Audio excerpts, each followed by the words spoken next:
욥기 14장 2절부터죠. 그래서 1절에서 중요한 것은 여자에게 태어난 아담은 예수님이시다는 것. 그리고 예수님의 날수는 성령을 받으시고 3년 반 동안 이 땅에서 사셨고, 그 3년 반 동안의 모든, 아니면 태어나서 가실 때까지 예수님의 삶 전체가 괴로움으로 가득했다. 그러한 말씀이에요. 2절부터 그는 꽃과 같이 영광스럽게 피어나 베이고 또한 계속 머물지 아니하고 그림자처럼 속히 사라지거늘 이러한 자를 향하여 주께서 눈을 여시고 나를 주와 함께 심판자리로 데려가시나이까.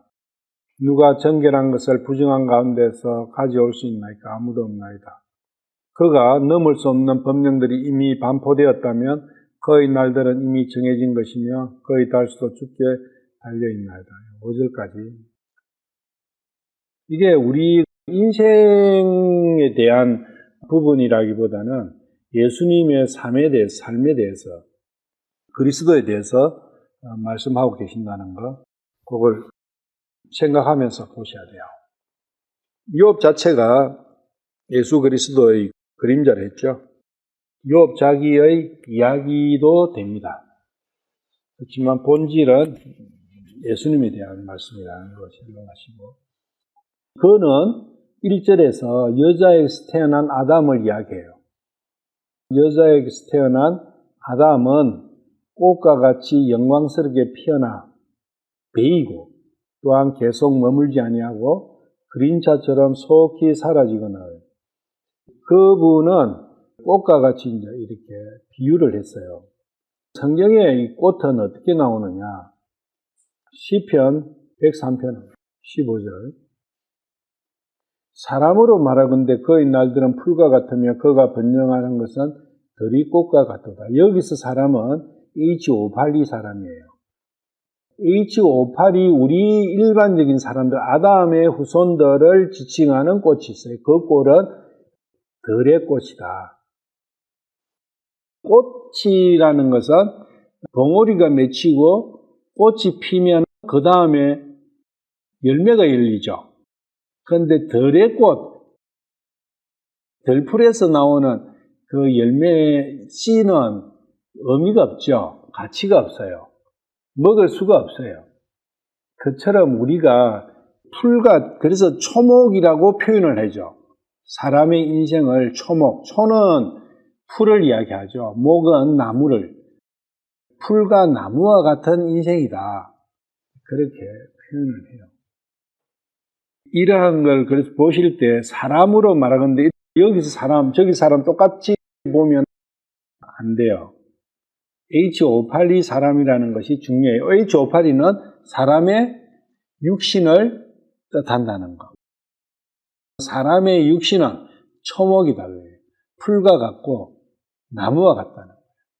특히 우리 인생살이 자체는 육신을 가지고 사는 이 인생살이 자체는 풀과 같다는 거예요. 그만큼 보잘것없다는 거죠. 특히 풀의 꽃은, 나무꽃은 보면 그래도 좀 오래 가는데 풀의 꽃은 금방 시들어버려요. 어제 피었는 것 같은데 오늘 보면은 시들시들가 없어지기도 하고 그만큼 빨리 사라지는 거죠. 꽃은 영광인데 그 풀의 꽃이 별로 영광스럽지도 않지만 금방 가버린다. 우리 인생살이가 뭔가가 있는 것 같고 즐겁고 있는 것 같지만 금방이다는 거죠. 그거를 모르면 참 곤란하죠. 이사야서 40장 1절. 그 소리가 이르되 외치라 하니 그가 이르기를 내가 무엇을라 외치리까 하매 모든 육체는 풀이요. 지금은 여기서는 육체라고 표현을 하죠. 모든 육체는 풀이요. 육체의 모든 아름다움은 들의 꽃과 같으니라. 보잘것없다는 거죠. 초라하고. 단지 하나님 보시기에 그런데 내가 나를 보기에는 우리는 항상 착각하죠. 뭔가 있는 것 같고 큰 것 같고. 그래서 이러한 그 하나님께서 나를 보시는 그 관점에 얼마나 아멘이 되느냐, 그런 부분이 중요하다는 거죠.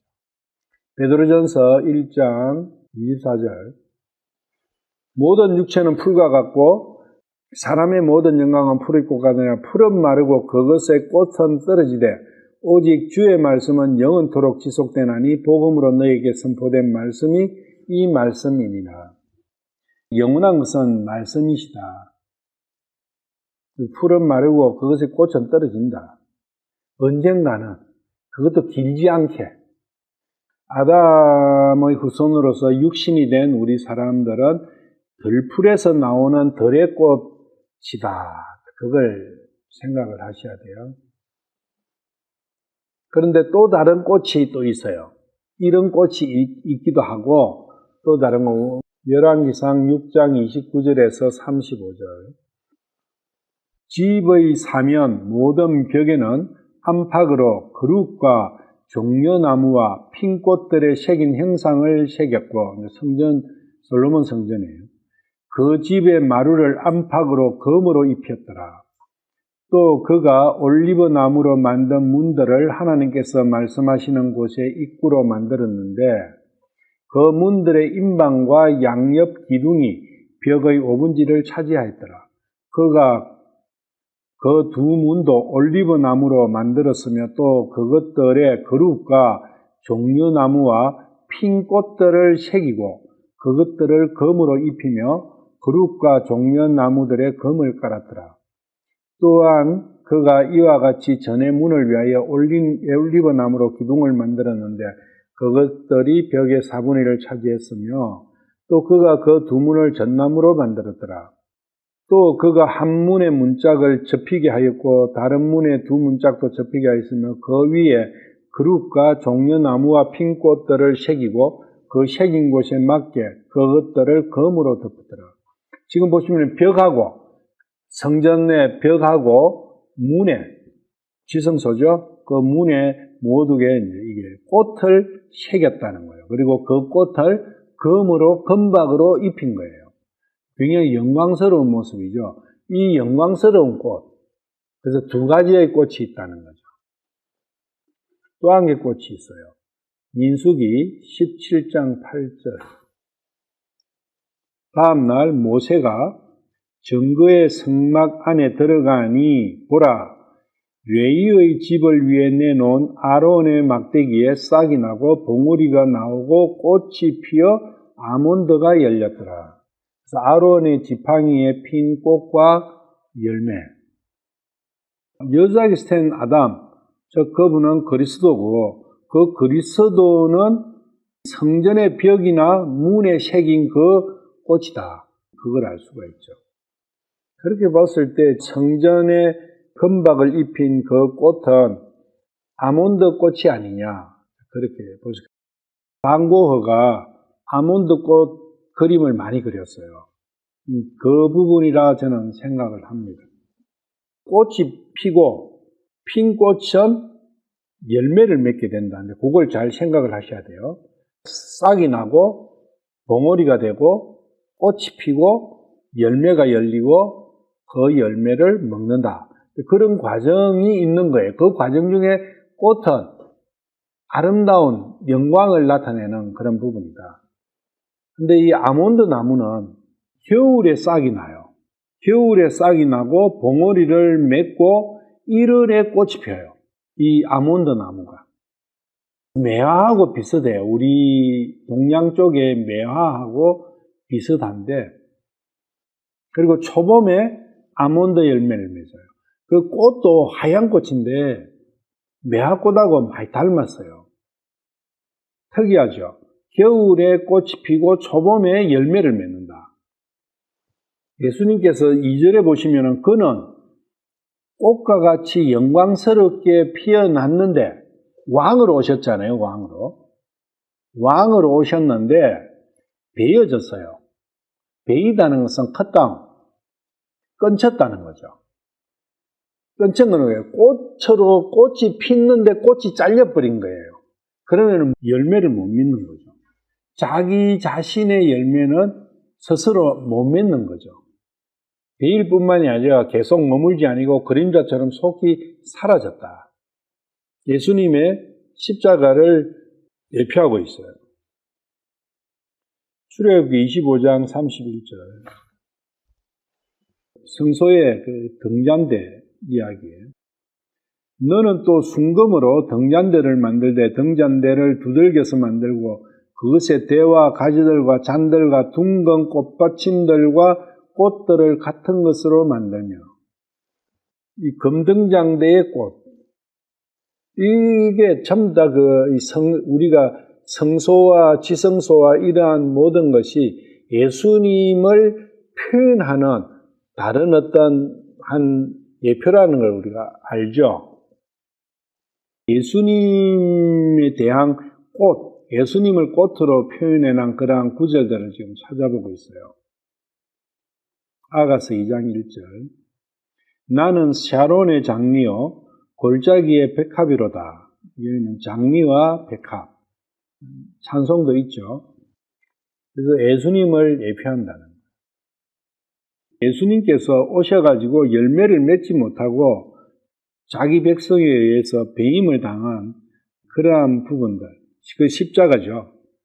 십자가는 여기 H5243 베이다는 그걸 한번 보세요. 영어로 보면은 컷다운 돼 있어요. 영어 보시면은 H5243이에요. H5243을 여러분들이 이렇게 눌러가지고 영어로 된 거 이렇게 보시면은 뭐 한글도 보셔도 돼요. 거기 할례라고 표현되어 있어요. 컷다운 이 말씀은 십자가를 말씀하시는 것은 우리가 알죠. 그런데 그 십자가에 달리신 그것을 뭘로 표현되냐면 할례를 받는 걸로 표현되어 있다는 거예요. 그 원 내용이. 그럼 할례는 십자가에서 들렸다. 그것은 어떻게 된 거죠? 십자가 들리기 전에는 어디에 계셨어요? 땅에 계셨죠. 십자가에 달리기 전에는 땅에 계셨잖아요. 그래서 십자가에 달리니까 땅에서 분리된 거죠. 십자가 위에 달려 있으니까 땅하고는 분리됐죠. 그 의미예요. 할례의 의미가 뭡니까? 육신과 혼을 분리시키는 게 영적 할례지 않습니까? 우리가 영적인 할례를 받아야 됩니다. 십자가는 영적 할례를, 우리도 예수님의 십자가에 내가 같이 못 박혀야 되지 않습니까? 나도 들리고 컷다운 돼야 되는 거죠. 내가 육신과 내가 분리돼야 되는 거죠. 다니엘서 9장 26절. 60이 이래 뒤에 메시아가 끊어질 터이나 자기를 위한 것이 아니니라. 장차 이 말 통치자의 백성이 그 도시와 그 성소를 파괴하느니와 그것의 끝에는 홍수가 있을 것이며 또 그 전쟁이 끝날 때까지 황폐하게 하는 것이 작정되었느니라. 60이 이래 뒤에 다니엘의 70일이라는 거죠. 메시아께서 오실 예언적 부분. 60이 이래 뒤에 메시아가 끊어질 터인데 이 메시아가 끊어진 게 컷다운이에요. 컷다운 되실 텐데 여기는 이제 컷오프라고 표현이 되어 있지만 자기를 위한 것이 아니라 이게 십자가에 달리신 것이 자기 자신의 일 때문에 달리신 게 아니다. 그걸 알 수가 있죠. 누구 때문이야? 그것을 잘 우리가 새겨야 된다. 즉 나를 위해 끊어주셨다는 거예요. 그분은 영광스러운 그 모습으로 계속 계실 수가 있었어요. 그 영광을 계속 가지고 계실 수도 있었는데 그 영광을 버리셨죠. 그럼 예수님께서 십자가에 달리실 때 오후 3시에 돌아가셨어요. 오전 9시에 십자가에 달리셔가지고 오후 3시에 돌아가셨으니까 6시간 만에 돌아가신 거예요.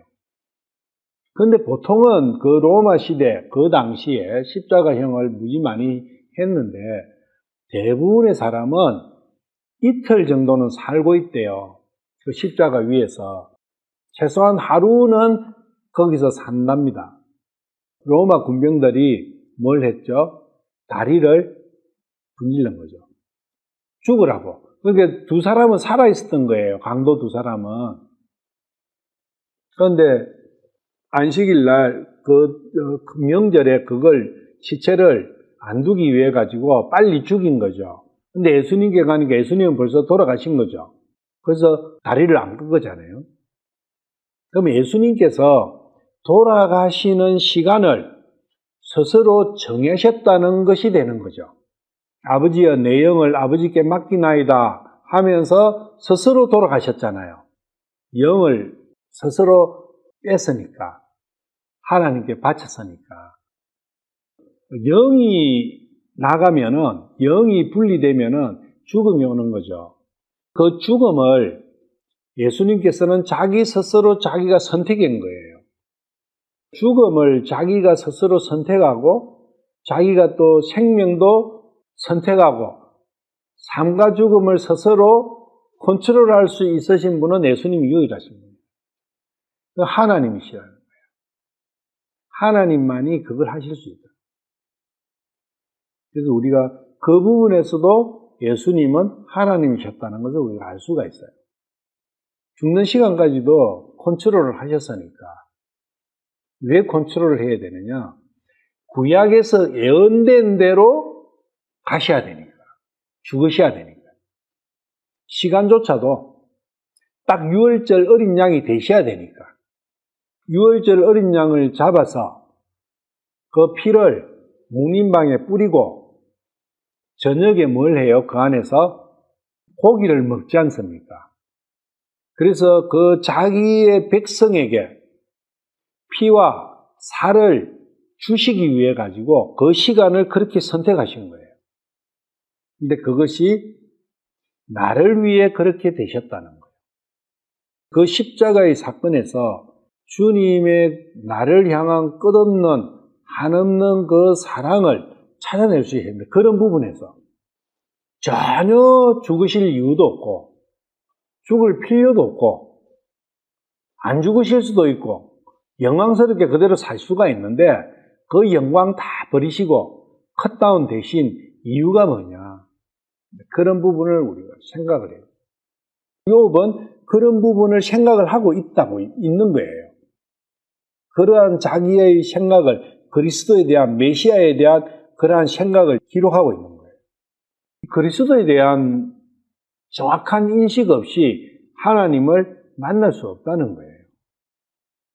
예수님을 모르고 예수님께서 나에게 뭘 해주셨는지 모르는 상황에서는 유월절이 자기께 될 수가 없죠. 그래서 요한복음 12장 32절, 33절.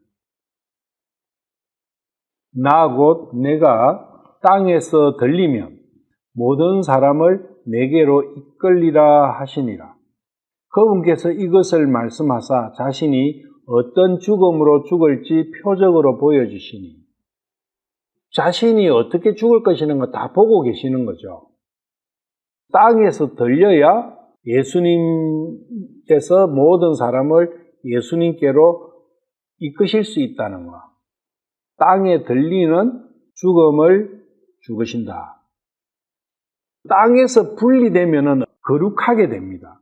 거룩하게 되려면은 땅에서 분리돼야 되는데 문제는 우리는 누워 있으면 가장 많이 땅과 접촉이 되어 있고 그러니까 가장 부정하죠. 그리고 앉으면은 한 중간 정도 되고 서면은 완전히 분리는 안 되죠. 발은 땅을 딛고 있으니까. 그래서 완전히 거룩해지려면은 발까지도 들려야 돼요. 땅과 분리돼야 됩니다. 그래서 십자가예요. 땅이 저주받은 거잖아요.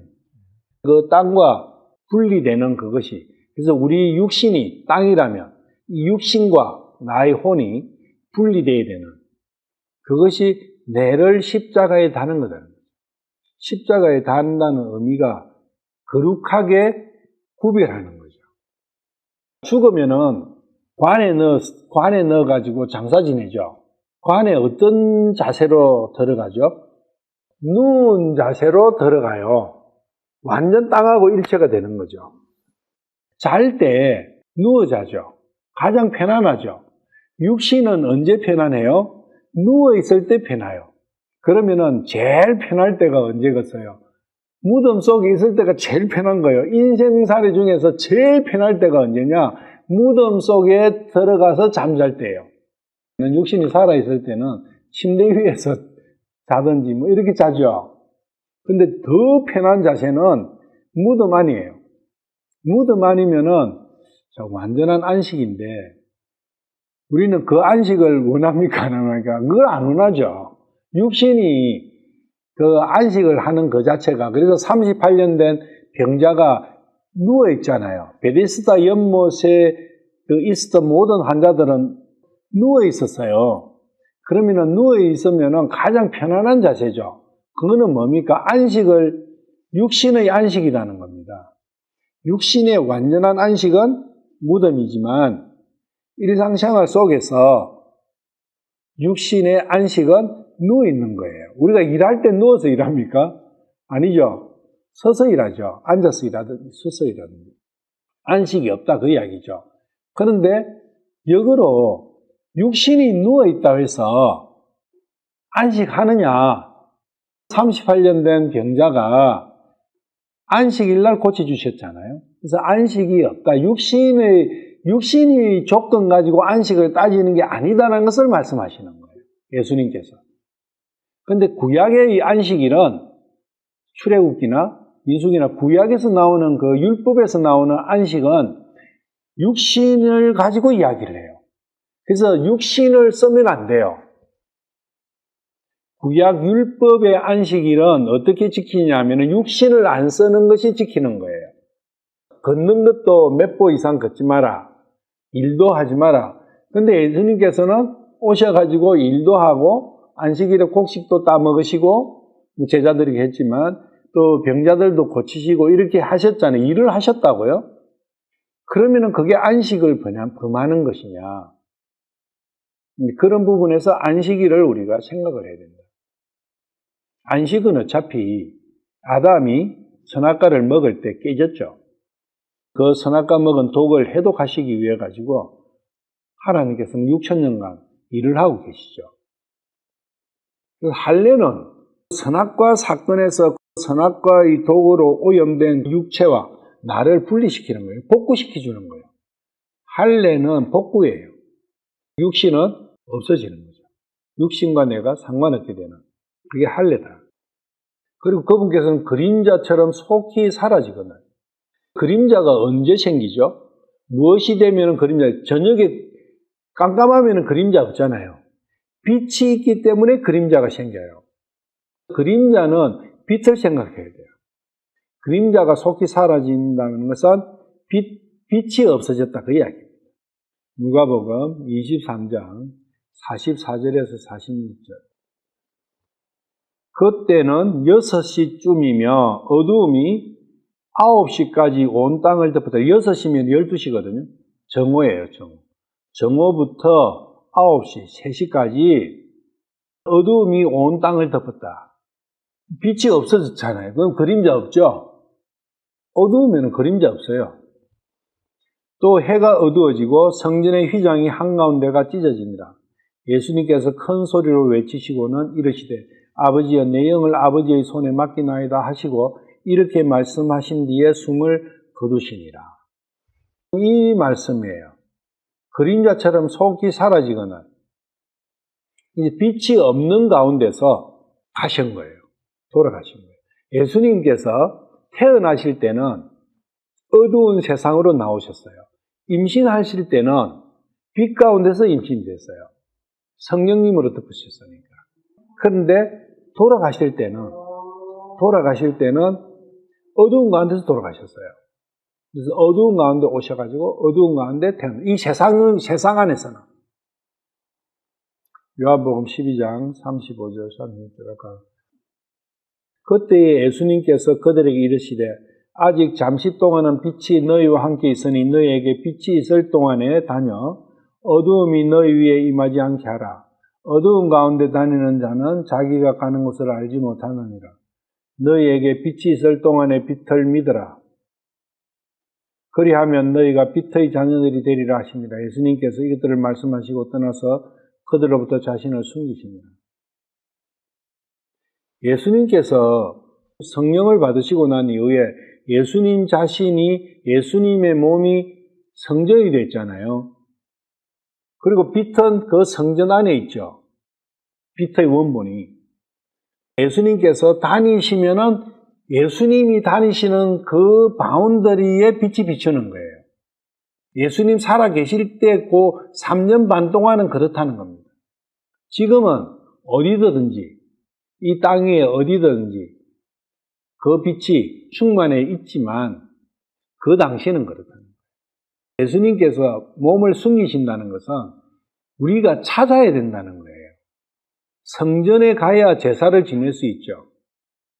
예수님을 찾아야 된다, 우리가.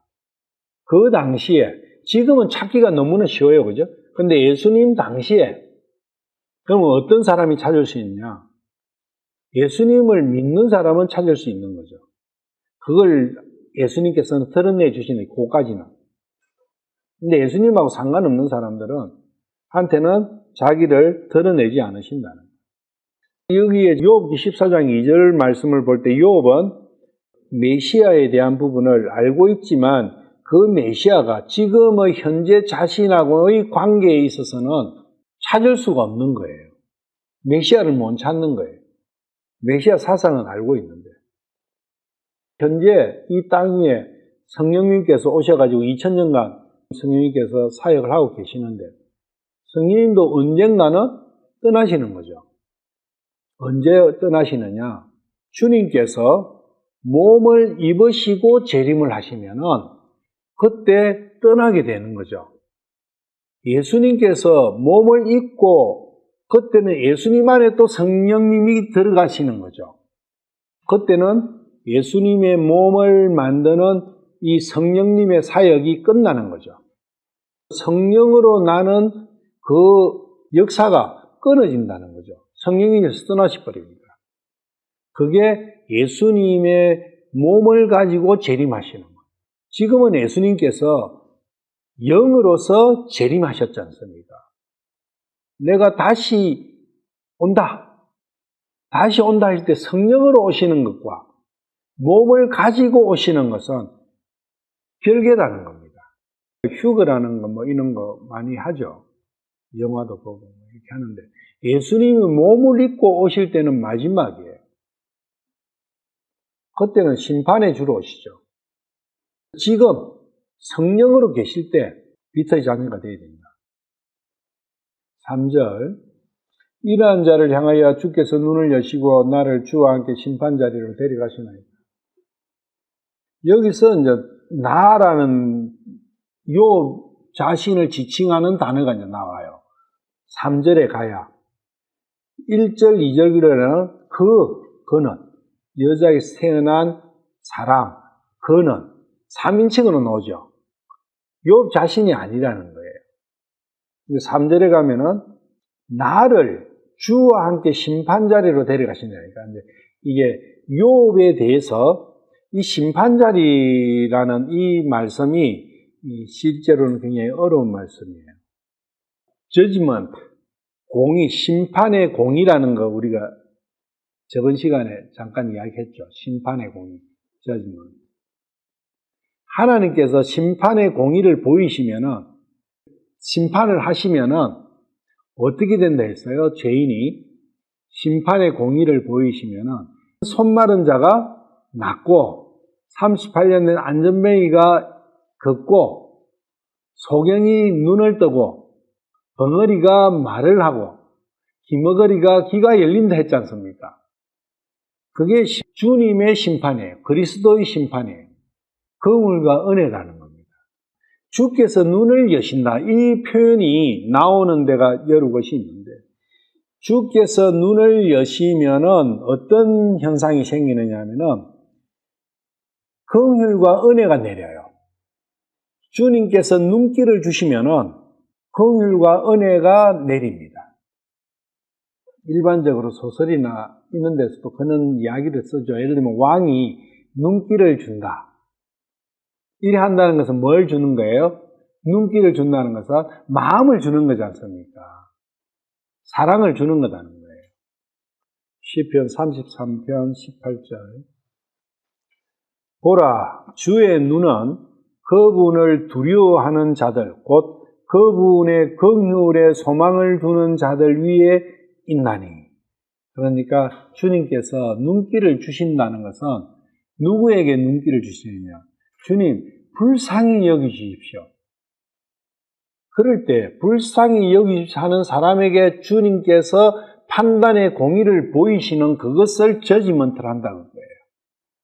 주님의 심판자리로, 주님께서 눈을 여시는 그 주님의 심판자리로 내가 간다는 것은 긍휼과 은혜를 입을 수 있다는 이야기예요. 욥은 그걸 이야기하는 거죠. 하나님께서 자기에게 불쌍히 여김을 주실 것을 확신하는 거예요. 성경 말씀에서 눈을 여시는 것과 주님께서 눈을 여시는 것, 주님께서 시선을 주시는 것과 주님께서 귀를 기울이시는 것하고 두 개를 자주 볼 수가 있어요. 주님께서 눈을 여시는 것은 뭘 주시는 것?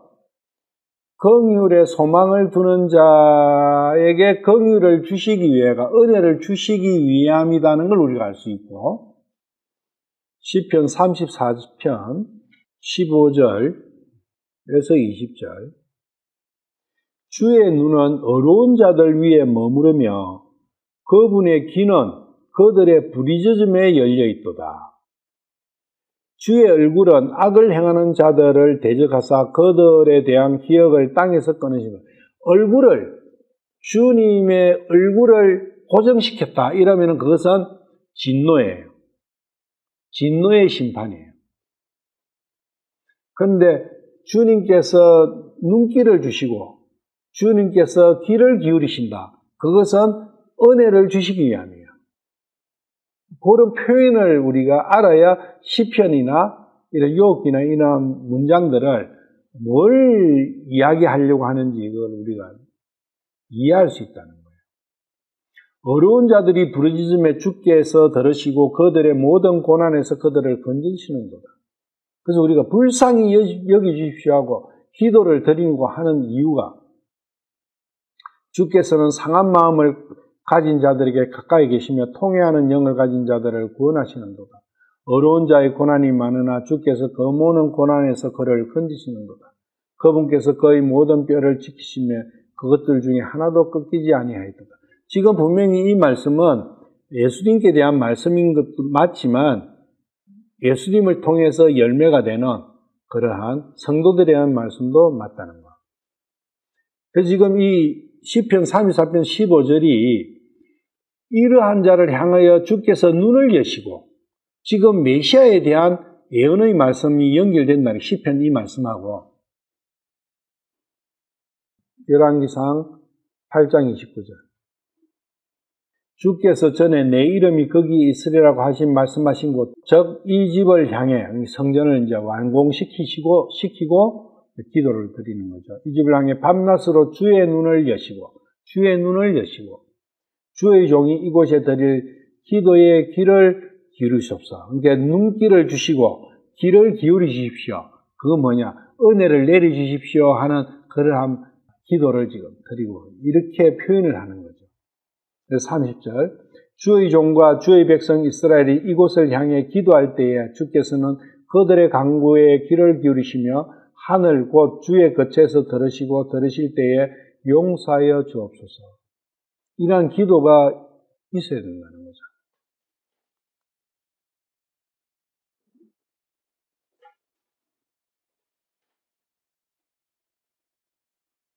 솔로몬 왕의 기도였고, 열왕기 하 19장 16절, 열왕기 하 19장 16절,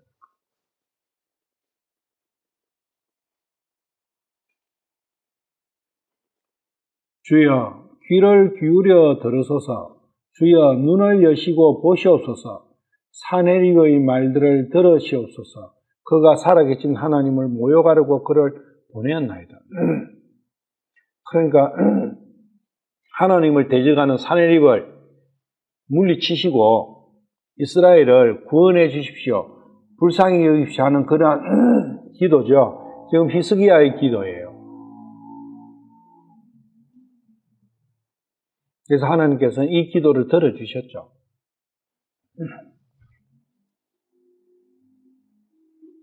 느헤미야 1장 6절.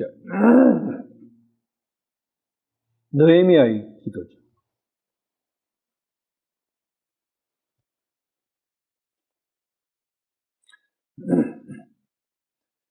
이제 주께서는 귀를 기울이시며 눈을 여시사 주의 종의 기도를 들으시옵소서. 내가 이제 주의 종 이스라엘 자손을 위하여 주 앞에서 밤낮으로 기도하오며 이스라엘 자손의 죄들을 자백하오니 우리가 주께 그 죄들을 지었나이다. 나와 내 아버지 집이 죄를 지었나이다. 이 고백이 필요한 거죠. 이 고백이 다른 말로 하면 저를 불쌍히 여기주십시오. 저에게 은혜를 베풀어 주십시오. 그럴 때 이런 표현을 쓴다는 거죠. 그 귀를 기울이시고 눈을 여시고 귀를 기울여 주십시오.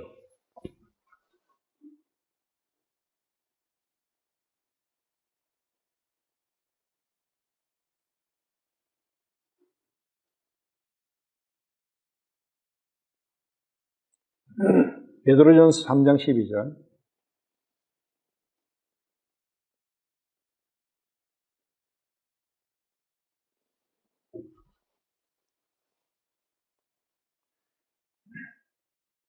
주의 눈은 어려운 자들 위에 거하며 주님의 눈길이 가는 대상이에요. 그죠? 네, 대상.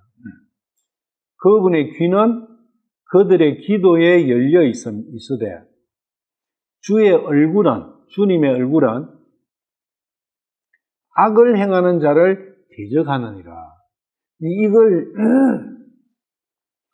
이런 표현을 알고 구약 성경을 쭉 이래 보시고 또 예수님께서 사역하실 때 사복음서에 예수님께서 얼굴을 대했는지 눈길을 주신 건지 귀를 기울이신지 거기에 따라서 그 이후에 나타나는 대응이 다르다는 거.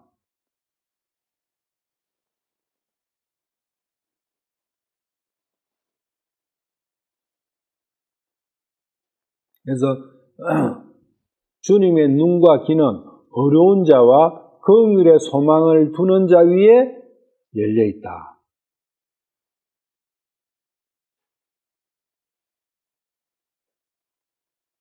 그리고 하나님께서는 그리스도의 십자가 위에 눈을 고정시키셨다.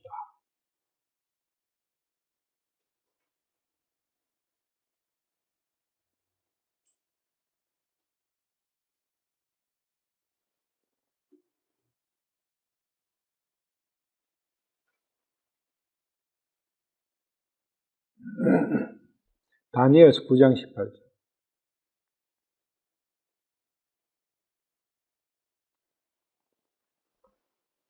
다니엘서 9장 18절. 오 나의 하나님이여 주의 귀를 기울여 들으시며 주의 눈을 여사 우리의 황폐함과 주의 이름으로 불리는 도시를 보시옵소서. 우리가 우리의 의로 인하여 주 앞에서 우리의 간구를 드리지 아니하고 의로 기도를 하는 게 아니라 주의 크신 긍휼로 인하여 간구를 드리나이다. 불쌍히 여기십시오.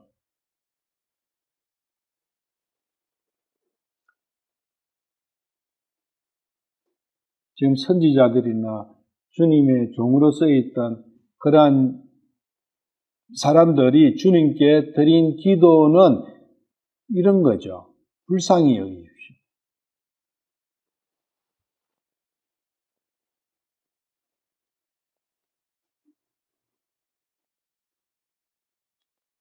스가랴 12장 4절.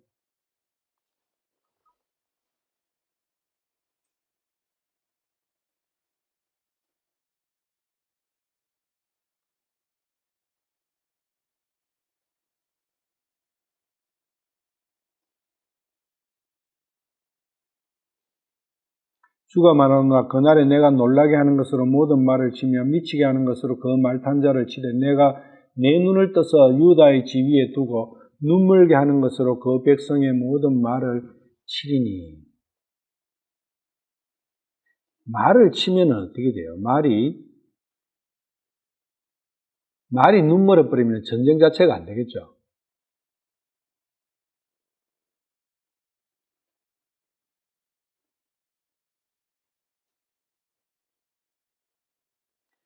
그런데 그것이 왜 말을 눈물게 하시느냐?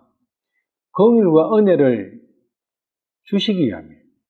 그래서 주님의 심판자리, 그리스도 메시아의 심판자리로 가시는 것은 긍휼과 은혜를 주시기 위함이다. 이게 스가랴 12장이에요. 쭉 한번 읽어보시면은.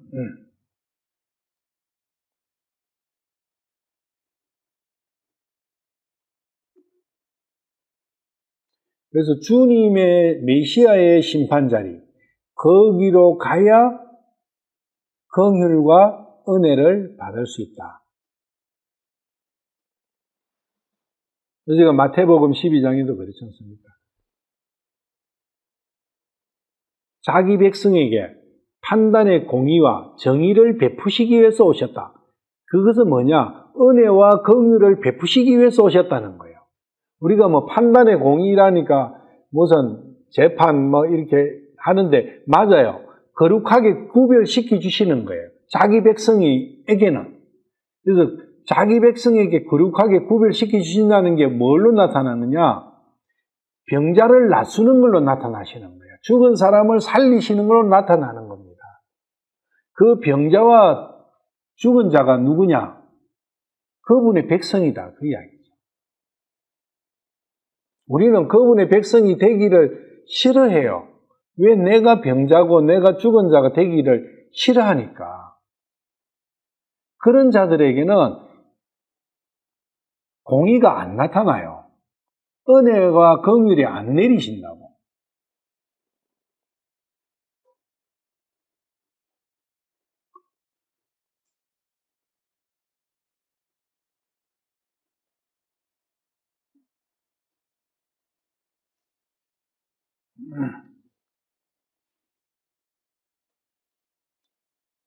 그러니까 욥은 계속 지금 메시아에 대한 갈망과 그분을 높이는, 그리고 그분께 자기 자신의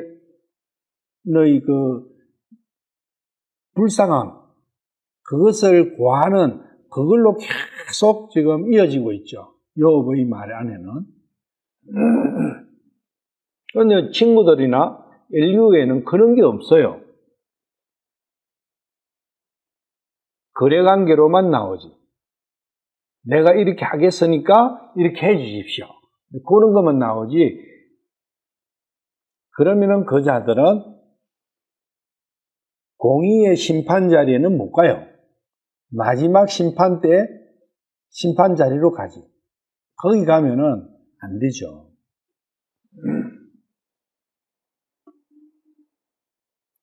사절.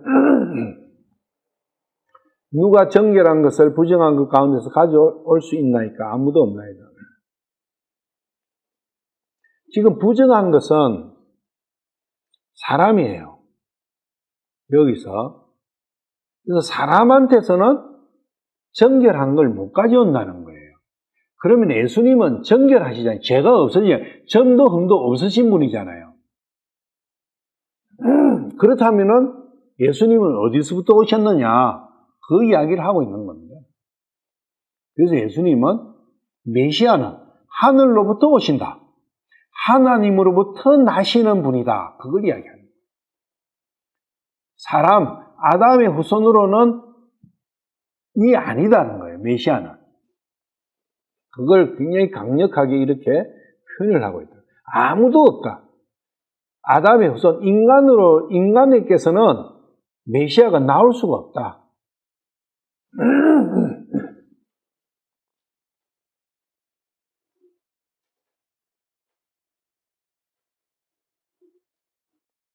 메시아는 정결하셔야 되잖아요. 자기가 깨끗해야 더러운 것도 씻길 수가 있는 거죠. 자기가 더러우면서 더러운 것을 씻길 수가 없죠. 그래서 인간은 인간을 씻을 수가 없는 거예요. 거룩하게 구별할 수가 없어요. 거룩하게 구별한다는 것이 굉장히 중요한 표현인데, 그게 영어로 sanctify라는 걸로 되어 있거든요. 거룩하게 구별한다. 우리 성경에도 많이 나옵니다. 한글 성경에도. 제가 깜짝 놀란 게, 세아포니가 기도를 하는데 그 표현을 참 많이 써요. 거룩하게 구별해 주십시오.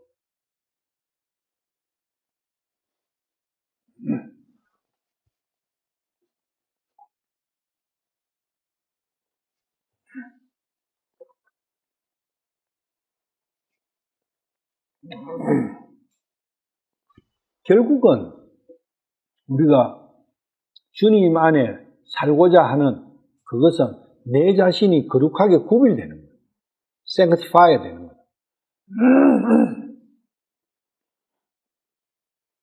근데 그것은 Holy Spirit, only 성령님만이 나를 씻으실 수 있다. 그래서 욥도 그렇게 표현했죠. 자기가 세상에 어떠한 비누로도 자기를 깨끗하게 할 수가 없다. 예레미야도 그런 이야기죠. 세상에 아무리 좋은 비누도 나를 씻을 수가 없다. 육신은 씻죠. 육신은 씻을 수 있지.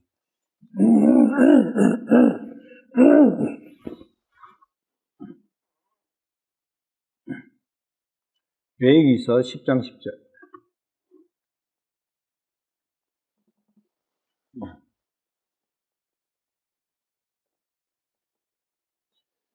그리하여야 너희가 거룩한 것과 거룩하지 아니한 것, 부정한 것과 정결한 것 사이에 구별을 된다.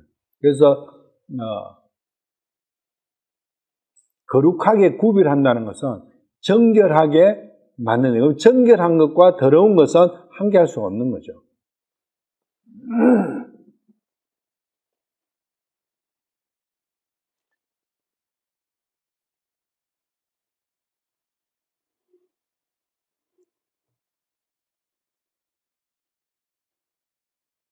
레위기서 20장 25절.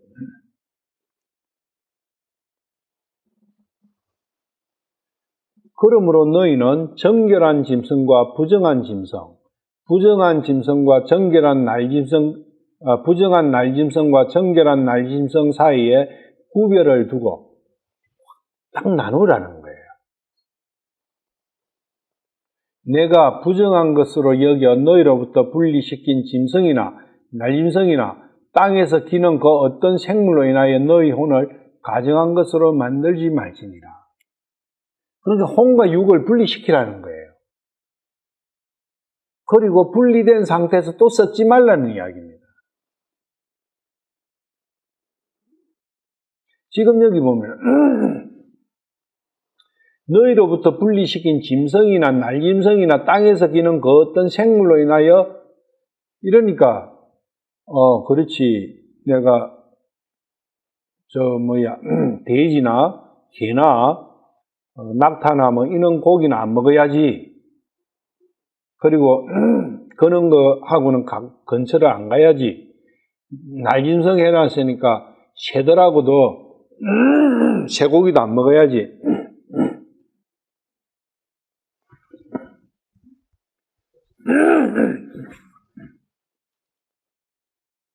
그리고 땅에서 기는 거 어떤 생물이 이러니까 꿈틀루다 기는 벌레나 이런 거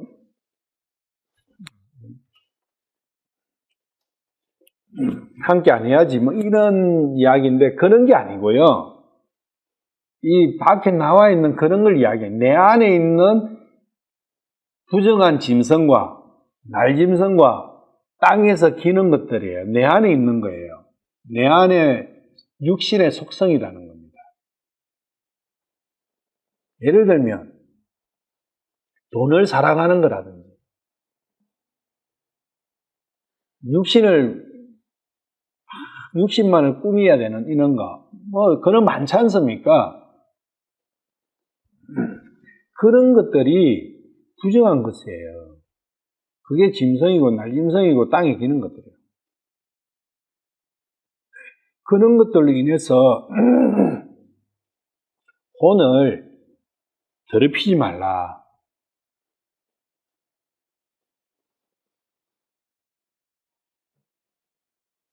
세상에 있는 것들을 사랑치 말라 하시잖아요. 세상에 있는 것들 그 안에는 하나님의 사랑이 없다는 거죠.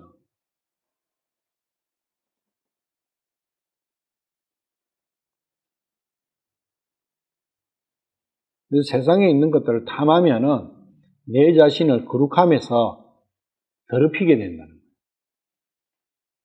우리는 우리의 삶의 모습들이 거룩히 구별된 삶으로 계속 가야 되는데, 그것은 뭐냐면 육신하고의 분리예요. 내가 무슨 뭐 거룩하게 차려입고 행동을 거룩하게 하고 거룩한 말만 찾아서 하고 그런 거 아니라고요.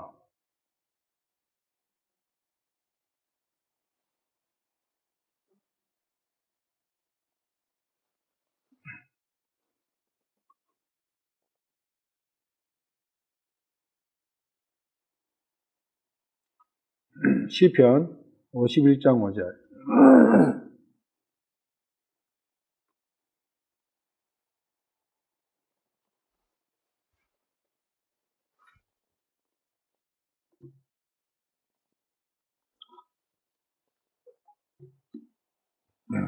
보소서, 내가 불법 가운데서 형성되었으며 내 어머니가 죄 가운데서 나를 수태하였나이다. 그래서 어차피 모든 인간은 죄 가운데서 태어난다.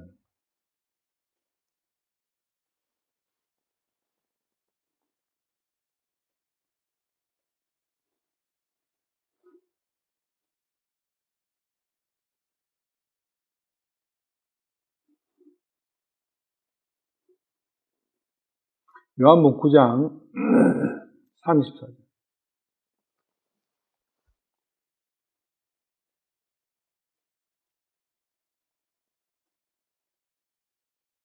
그들이 그에게 응답하여 이르되 네가 전적으로 죄들 가운데서 태어나 우리를 가르치느냐 하고 그를 내쫓으니.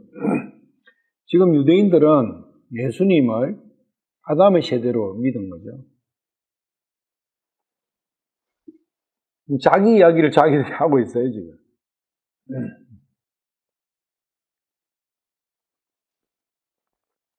많이 보시면은 요업의 친구들이 이런 행동으로 자기들의 이야기를 요업한테 덮어씌우는 이야기를 많이 해요.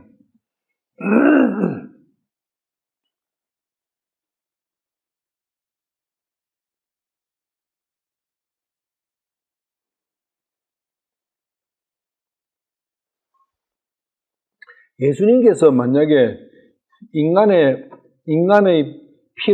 아담의 피를 이어받아 버렸으면 어떻게 되겠어요? 부정한 게 돼버리죠. 그러면 이 세상에는 정결하게 할 수 있는 방법이 전무하게 되는 거죠.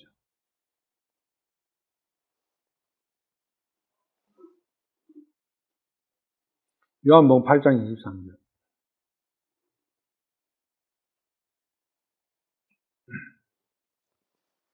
그래서 예수님께서 직접 이렇게 말씀하시죠. 그분께서 그들에게 이르시되 너희는 아래에서 났고 나는 위에서 났으며 너희는 이 세상에 속하고 나는 이 세상에 속하지 아니하느니라. 이 말씀은 예수님께서 꼭 하셔야 되는 말씀이에요.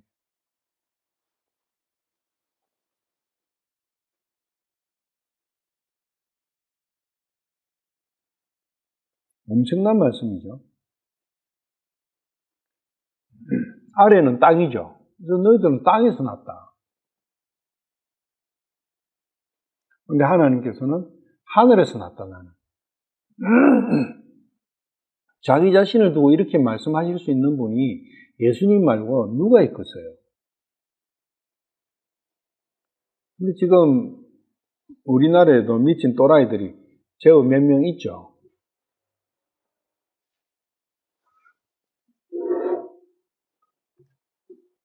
말은 직접적인 또 말은 안 해도 자기가 비스무리하게 그렇게 보이려고 그렇게 하는 존재들도 있고.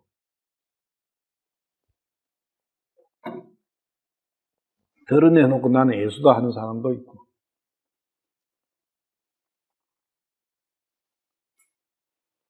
하늘에서도 와야 돼요. 하나님이 돼야 돼요. 하나님. 이만희가 지가 예수다 하면은 이만희 지가 하나님이야. 근데 하나님이 무슨 코로나하고 무슨 예? 감옥 가가지고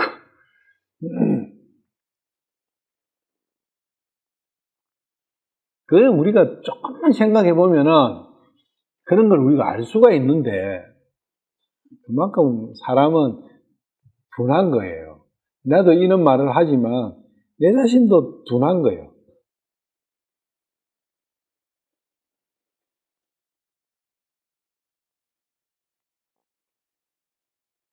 그래서 예수님께서는 청소를 하셔야 되기 때문에 씻으셔야 되기 때문에 정결하게 만드셔야 되기 때문에 우리 자신들을 그래서 그분이 먼저 정결하셔야 정결하게 되잖아요. 그래서 하늘로부터 오셔야 했다는 거죠.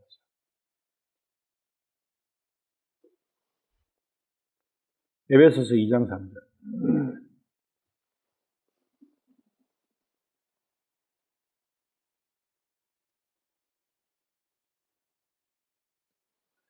지나간 때에는 우리도 다 그들 가운데서 우리 육신의 욕심 안에서 생활하며 육신과 생각의 욕망을 이루어 다른 사람들 같이 본래 진노의 자녀들이었으나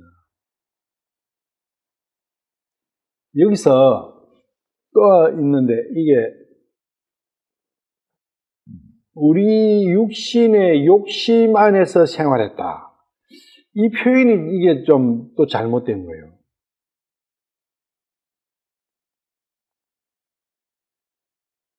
욕심이 아니고 육신에 따라서 육신이 이래라 저래라 하면은 거기에 따라서 생활했다 그 이야기예요.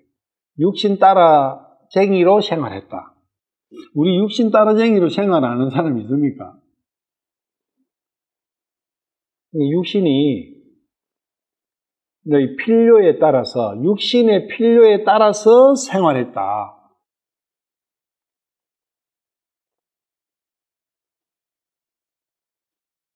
그래서 육신과 생각의 욕망인데 이게 마음의 욕망이라 이게 육신의 욕망, 마음의 욕망을 이루어 다른 사람들 같이 본래 진노의 자녀들이었으나 지금 바울 사도 자기 자신의 이야기예요. 이걸 육신의 욕심, 욕망 이러니까 내하고는 상관없어요. 다 내 이야기거든요.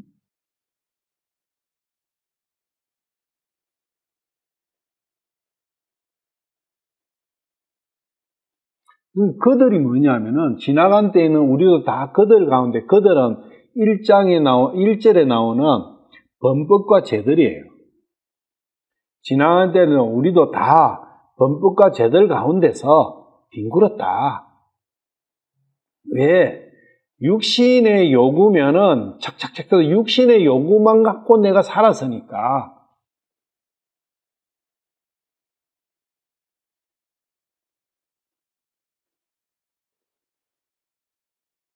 왜냐하면 영적인 것은 아예 없었으니까. 일이 될 수밖에 없다. 그죠? 100% 그냥.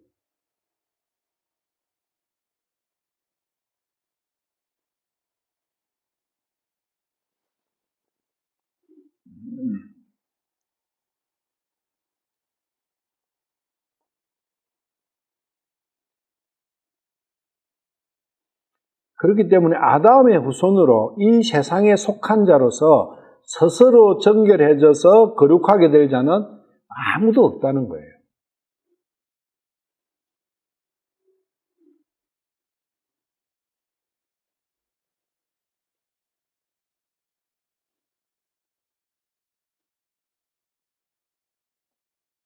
그렇기 때문에 메시아가 필요한 거예요. 그리스도가 필요한 거예요. 요업은 그걸 알고 있는 거죠.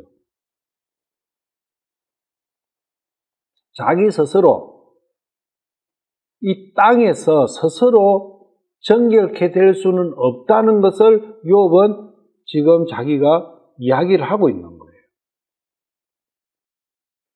예수님 이야기도 맞지만 그리스도에 대한 이야기도 맞지만 욥 자신에 대한 것도 맞는 거예요.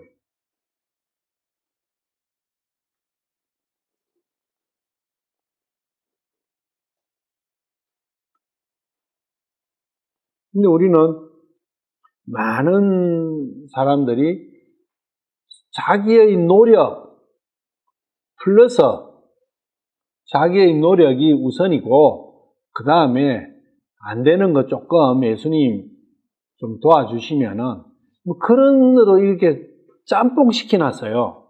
지금 복음주의자라고 하는 사람들조차도 실제로 들어가 보면은 뭐예요? 해야 된다는 거기에 강조점이 찍혀요.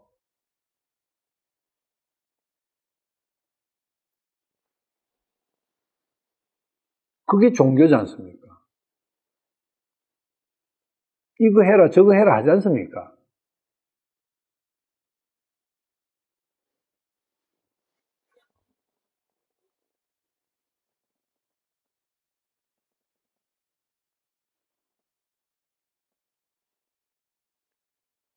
그러니까 뭐냐면 우리가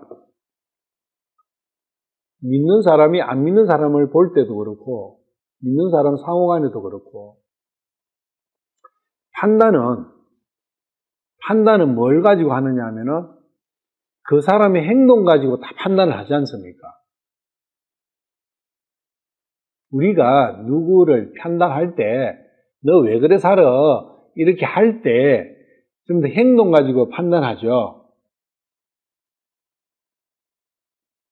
그러면은 야, 너 행동을 좀 깨끗이 살아야지. 뭐 거기에 개차반으로 그게 뭐야? 이렇게 한다는 것은 그 사람 보고 뭘 하는 거예요? 스스로 정결하게 되라고 하는 거예요. 그래서 판단을 그렇게 이야기하면은 너 스스로도 정결하게 좀 돼. 그러면서 믿어. 짬뽕인 거예요. 그래서 그 이야기보다는 사람은 어차피 더럽고 벌레보다는 못하다. 능력이 없다. 그 부분을 이야기를 하는 게 중요하다는 거예요. 왜냐하면은 그때 비로소 그 사람이 참 회개할 수 있는 길을 자기 마음에서 찾는 마음이 조금이라도 있다면은 회개할 수 있는 길을 열어줄 수 있는 거예요. 안 그러면은 행동으로 가면은 한도 끝도 없어요. 그리고 행동으로 가지고는 안 됩니다. 절대. 그게 믿음이다. 근데 그 믿음을 통해서 나는 안 되는구나. 그걸 깨달을 때 모든 것이 할 수 있게 된다는 거예요. 모든 것을 할 수 있게 된다.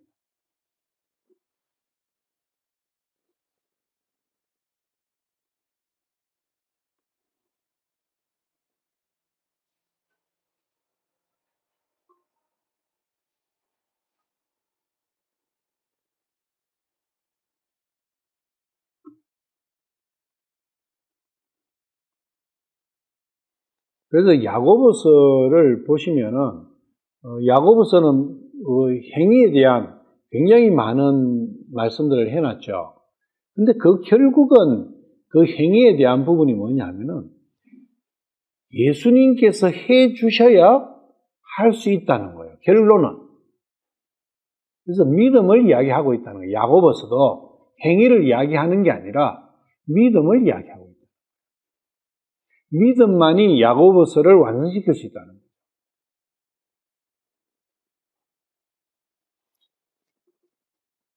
그렇지 않고 그 야고보서를 내가 내 어떤 힘으로 그걸 이룬다면은 메시아가 뭐 필요하겠어요?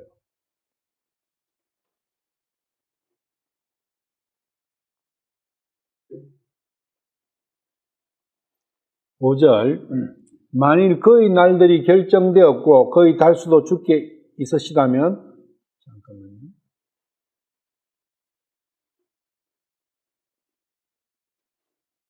있으시다면 그가 넘을 수 없는 법들은 이미 성취된 것이나 다름없습니다. 이것은 제가 약간 앞뒤를 바꿔놨어요. 그가 넘을 수 없는 법들은 이미 성취된 것이나 다름없다면 법령이 이미 반포되었다면 그의 날들은 이미 정해진 것이고 그의 달수도 주께 달려있다. 그렇게 읽으면 훨씬 더 쉬워요. 만약에 우리가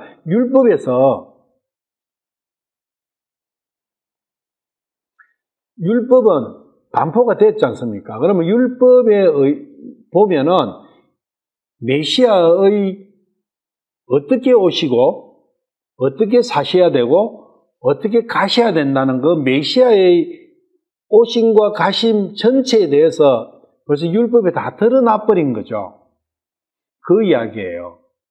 메시아에 대해서 다 예언이 되어 있다는 거예요. 예언이 만약에 됐다면, 말씀 안에서 예언이 됐다면 그의 날은 정해진 것이라는 거예요. 와봐야 아는 것이 그런 게 아니다는 거예요. 그 이야기죠. 그리고 그의 달수도 주께 달려있나요? 여기 보면은 그의 날들이 있고 달수가 있어요. 그의 달수, 그의 날들. 왜 그의 날하고 달이 달라져야 되느냐? 그의 날은, 우리가 주의 날은, 우리 욥의 날 할 때 3장에, 욥기 3장에서 봤죠. 자기의 날을 저주하니라. 그럼 자기의 날은 자기의 생각으로 살아왔던, 태어나서 생일과 그 이후에 쭉 살아왔던 그 과정들을 우리가 그의 날들을 알 수가 있다고 해요. 그러면은 주님의 날, 그의 날, 메시아의 날, 메시아께서 언제 태어나시고 어떻게 자라셔가지고 어떤 일을 겪으시고 어떻게 돌아가실 것이다. 그게 정해져 있다는 거예요. 그게 주의 날을 이야기하거든요. 태어난 날, 죽으시는 날. 그러면 주의 달수는 뭐 달은 뭘 뜻하냐면은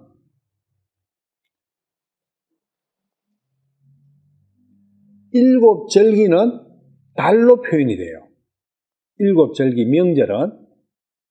그럼 명절은 제사지 않습니까?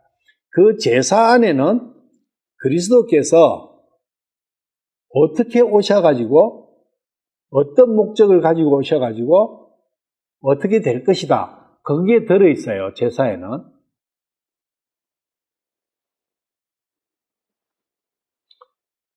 그래서 지금 창세기 1장 14절에 보면은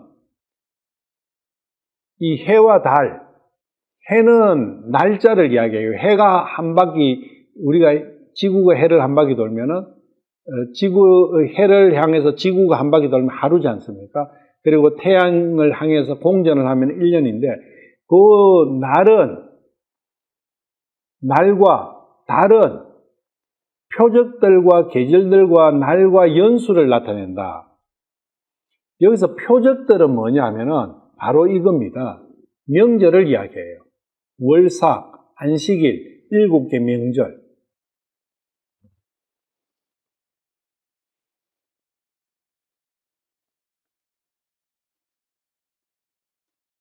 그래서 그게 레위기서 23장에 쭉 나오죠. 1절부터 23절 다 안 읽을 테니까요. 제가 몇 개만 읽어볼게요. 레위기서 23장. 주께서 모세에게 말씀하여 이르시되 이스라엘 자손에게 말하고 그들에게 이르라 너희가 거룩한 집회로 선포할 주의 명절들에 관하여는 이것들이 곧 나의 명절들이니라. 여세 동안은 일할 것이라도 오직 7째 날은 안식하는 안식일이니 안식일이 나오죠. 그리고 너희가 정한 때에 거룩한 집회로 선포할 주의 명절들은 이러하니라. 유월절, 무교절 쭉 나오고, 여기에 지금 안 나왔지만 월삭이 나와요. 그래서 월삭에도 너희가 거룩한 날이다. 그래서 안식일과 월삭과 명절, 7개 명절. 그것들이 율법에 나와 있다는 거예요. 그래서 그리스도는 그 율법에 나와 있는 대로 그 삶을 사셔야 되는 거예요.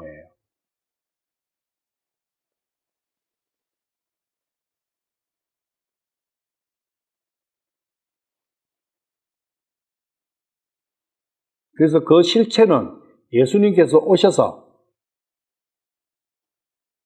베들레헴에서 태어나시고, 그리고 갈보리 십자가에서 달리셔야 되고, 부활하셔야 되고, 성천하셔야 되는 그 과정들을 예표하는 것들이라는 거죠, 그게.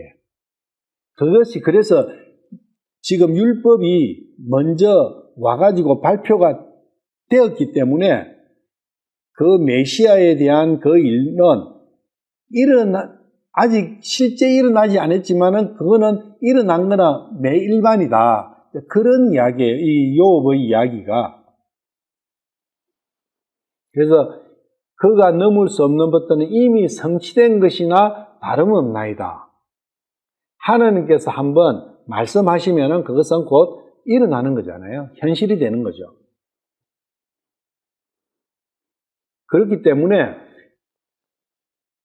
요업은 소망을 가질 수 있는 거예요. 구약에서 나왔기 때문에 분명히 일어난다는 거예요, 그게. 언제일지는 모르지만 그러한 소망을 갖고 있다.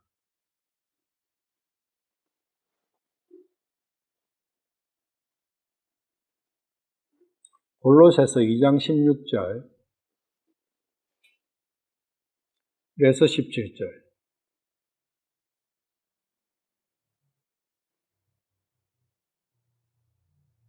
그러므로 아무도 먹는 것이나 마시는 것으로 인하여 또 거룩한 날이나 월삭이나 안식일에 관하여 너희를 판단하지 못하게 하라. 그것들은 다가올 것들의 그림자이거니와 몸은 그리스도께 속해. 이게 실체는 이 명절들, 월삭, 안식일 이러한 날들에 대한 것은 그림자다. 그러면 그림자에 대한 것은 실체가 있잖아요. 그 실체는 바로 그리스도에 대한 일이라는 거예요.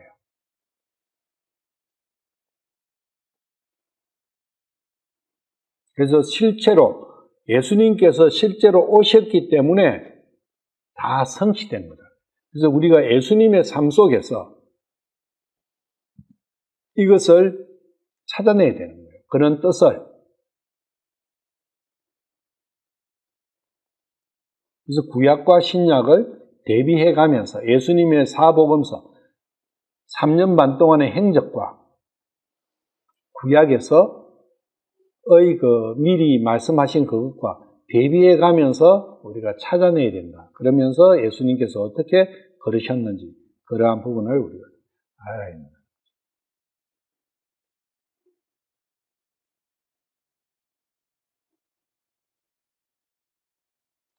오늘은 5절까지 할게요.